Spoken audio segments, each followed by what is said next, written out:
Һәм чираттагы хадис عن إياس بن معاوية بن قرة المزني عن أبيه عن جدة قرة المزني.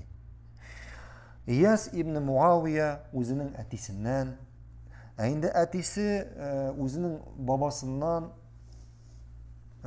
xəbər etə. Yəni İyasның babası xəbər etə şunday sözlər.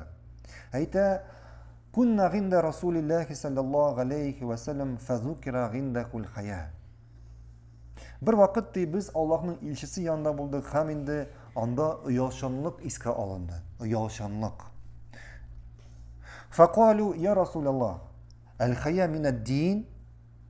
Hem indi şu vaqtda kişiler sordular. Ey Allah'ın ilçisi, uyalşanlık dinden mi?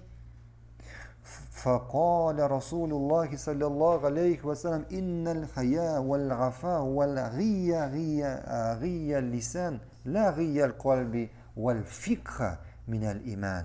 Hem şunda Allah'ın ilçisi aytdı, şınlıkta uyalşanlık, paklık yani tınaklık, hem de güçsüzlük, yani güçsüzlük degende til güçsüzlüğü, yürek güçsüzlüğü değil, hem anlav, bunlar barısı da imandan.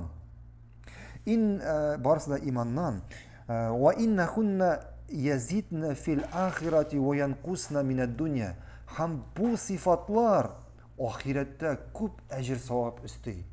Bu sıfatlar sebeple ahirette küp ecir sevap yazılar. Lakin bu dünyada kişi nedir yuvalta şu sıfatları için. وَمَا يَزِدْنَا فِي الْآخِرَةِ أَكْسَرُ مِمَّا يَنْقُسْنَا مِنَ الدُّنْيَا. Lakin onun ahirette olğan ecir sevabı şu sıfatlar için. Bu dünyada yuvaltkan nerselerinden küp mertebe artığırak.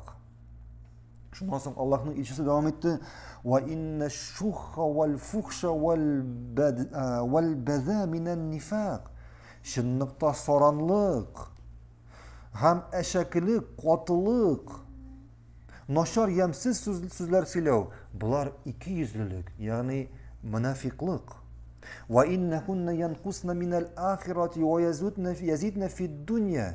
Hem de bu sıfatlar bulu, kişiye bu dünyada ana nindir fayda getire. Lakin ol Allah sebeple ahirette ecir sevabını yugalta. Onun ecir sevabı kimi?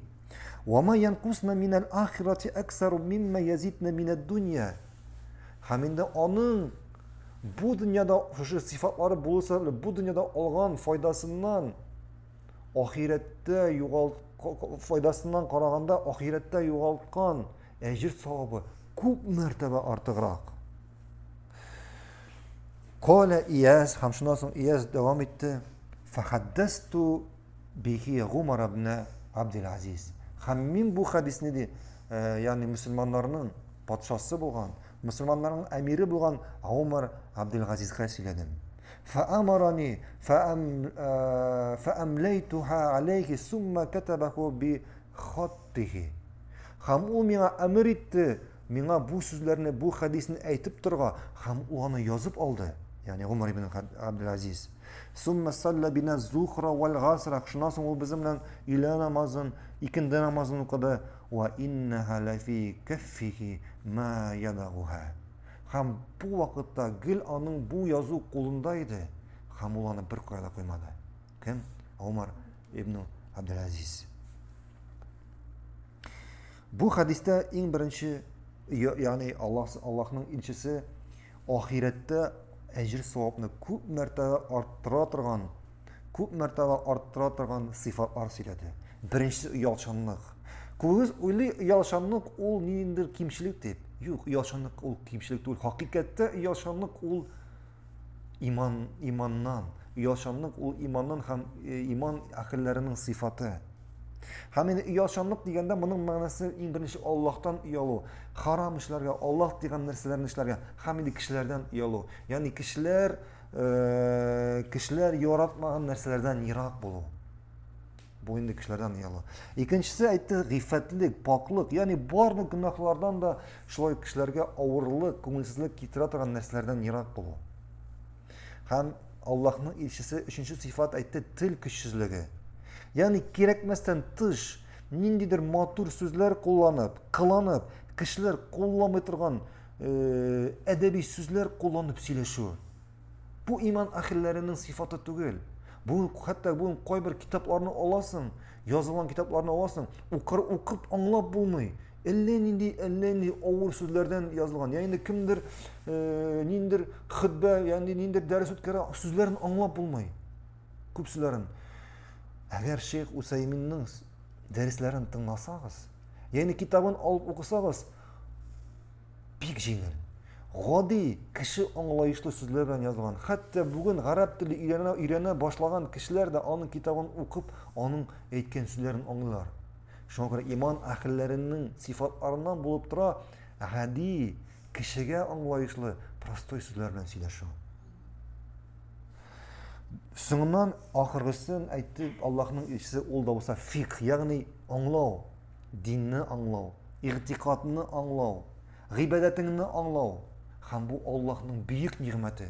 Köp kişiler dinini anlamıyorlar, hatta g'ibadatini de anlamıyorlar. Onun için Allah Peygamberimiz sallallahu aleyhi ve sellem aytdı: "Men yuridullahu hayra bihi hayra yufakkihu fid din." Allah kimge hayırlılık diliyken ona dinni anlawını bere. Dinni anlawını bere. Hem şundan soň Allah'ın elçisi ahirette ecir savabını kıymete turgan sıfatlar sanap ötdi. Hem onun birinci soranlık. Şulay Peygamberimiz sallallahu aleyhi ve sellem ikinci hadis aytdı: soran buludan tıyılığız. Şınlıkta sizge kadar bulganlarını soranlık halak etti dedi. Sizge kadar bulganlarını soranlık halak etti. İkincisi aytdı eşeklik, kırıslık. Kırıslık hem eşeklik. Bular barsa yaxşılıkның, yumşaklıkның kopma karşısı bolup tura. Hem bu iman ahillerinin sıfatı tugul. Hem indi soňundan aytdı naşar sözler söylew. Yani naşar sözler söylew degende kişilerge ağırlık getire turan sözler söylew. Kişilerin көңелен төшерә торган sözler söylew. Hem indi сөйләшкәндә бигрәк тә безнең җирләрдә бүген күп торган сөйләшкәндә ниндер naşar sözler, сүгенү сүзләре kullanıp сөйләшү. Булар барысы да иман ахилләренең sözlerinden, iman ahillerinin sıfatından түгел. Devam ederiz.